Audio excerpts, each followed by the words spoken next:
Helicopter has found no trace of Linda. The police were far more concerned than they would normally be for your commoner garden missing from home.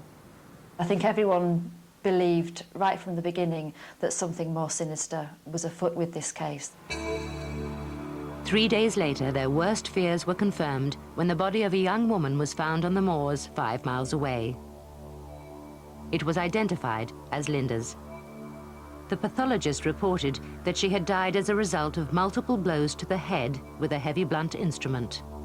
The call for further help from the public remains, with the belief that it may now take just one piece of evidence to trap Linda's killer. There had been no sexual assault or robbery, and with no obvious motive, police began to suspect that Linda had been killed by someone close to her. People started to look around and say, well, who on earth could that be? The spotlight fell on the last people known to have seen Linda alive, her family and her boyfriend. The community was stunned. Forensic scientists were sent into their homes. The search at Linda's boyfriend's house produced no evidence. He was in the clear. But during the search of the Fleming family home, there was a shocking discovery: microscopic specks of blood. There was, I recall, blood staining between the tiles on some of the grouting. There was a small amount of staining within a cupboard in the utility room, and there was a stain on a peg bag which was subjected to DNA analysis. At lunchtime today, detectives announced that a 51-year-old local man had been arrested in connection with Linda Fleming's murder. Linda's brother was in the clear because of an alibi. Police arrested her father, Derek. I confess, we were all pretty staggered by that, because you just don't hear about fathers murdering their grown-up daughters. Then came a second breakthrough. A search of Fleming's car produced more traces of blood. There was also blood under the laces of his shoes. He was now the prime suspect in his daughter's murder. The net was closing in. Fleming's account of his whereabouts on the day Linda disappeared didn't add up. He said that he'd returned home at around about 8:15. They confronted him with the fact that his wife and their neighbour had said that he'd returned at about 10 and that they were there. And so it was that Fleming then changed his account and said, oh, well, I must have returned home twice. Police questioned Fleming for nearly 3 days. He continued to deny any involvement in the murder. Without more evidence, they would have to release him in less than 3 hours. Then came the results. The blood was Linda's.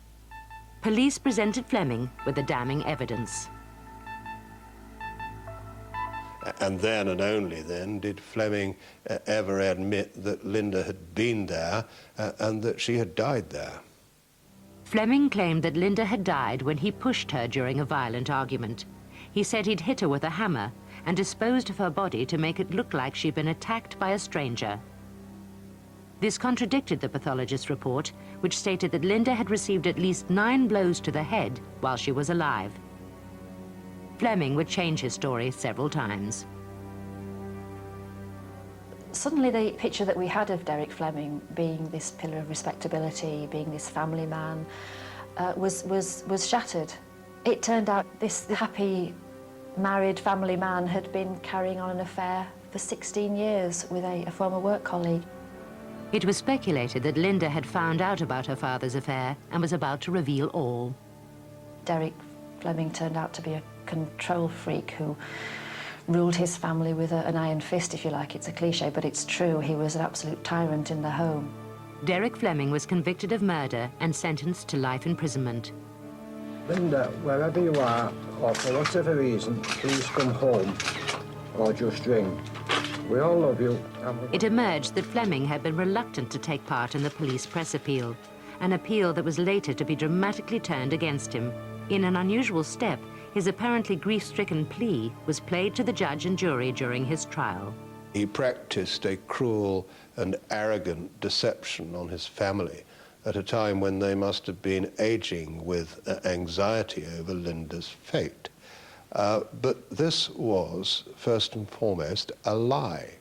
This press conference showed, we suggested, just how controlled he could be, because that quivering of the lip, that crocodile tear, was wholly bogus. It was the act of a man who was trying to save his own skin.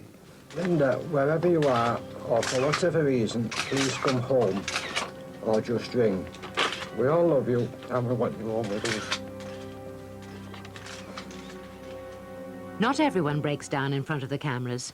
Sean Jenkins, flanked by his wife, was the model of calm control as he appealed for help after his foster daughter, Billy Jo, was found murdered. As a family, we are totally devastated. We do not understand why our daughter has been murdered or what the motive could possibly be.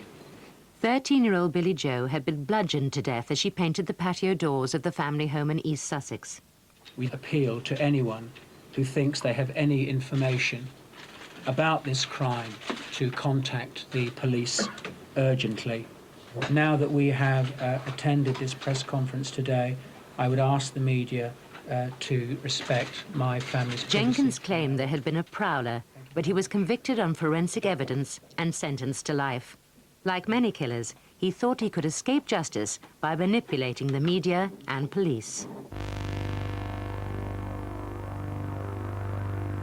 It was Manchester's biggest police investigation since the Moors murders.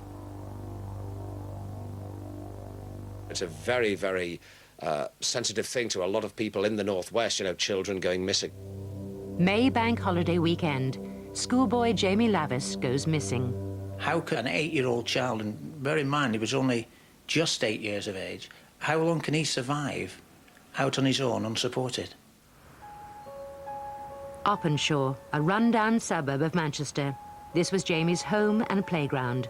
On Monday the 5th of May, he went out to play, but didn't come back. We was looking for him. Up until tea time, we thought he was just messing about, playing hide and seek or whatever.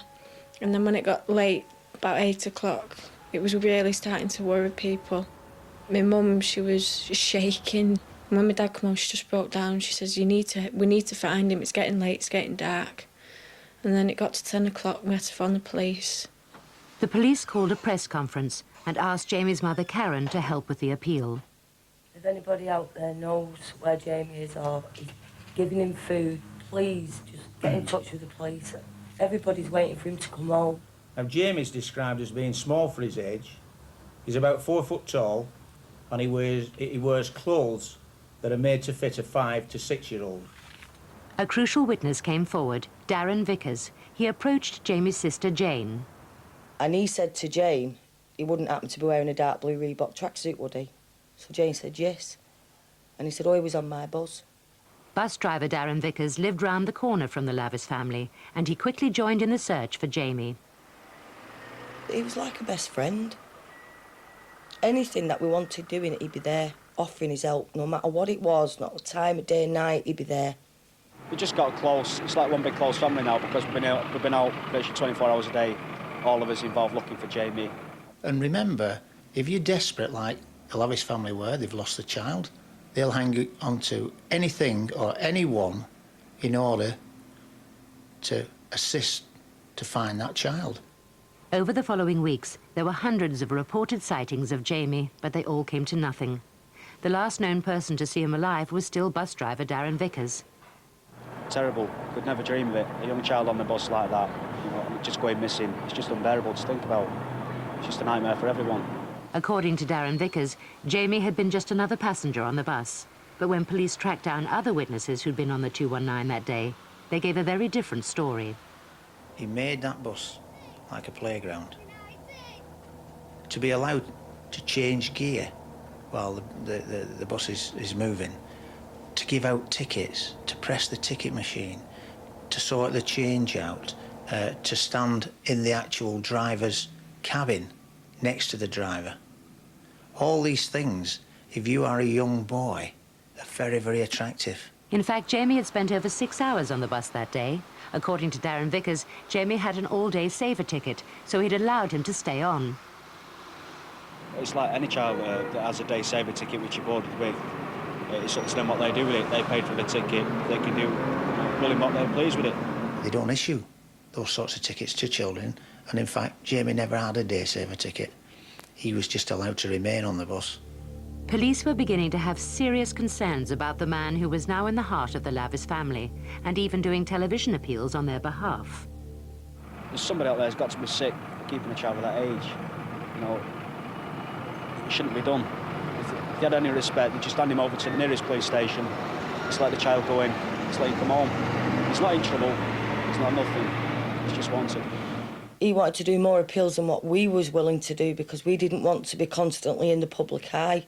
The more that he put himself up in front of the media, which he did regularly, as though he was the hero, trying to find this child, trying to organise all the searches and having the family depend on him all the time, this would assist him to keep one step ahead of the inquiry. But then a crucial piece of evidence came to light. After going through hours of CCTV footage, the police came across images of Jamie captured at the bus station on the day he disappeared. Darren Vickers was also caught on camera, following Jamie and even ruffling his hair. This contradicted Vickers' story. It wasn't just a driver with a passenger. The driver had actually left the bus to speak to the child. So again, it's another little piece of information, a piece of intelligence to work on. The police became even more suspicious when they checked out Vickers' job references. We found that he'd given false information on his references, and one of his referees was a convicted paedophile. The Lavis family were about to discover that their newfound friend had become the prime suspect in their son's murder.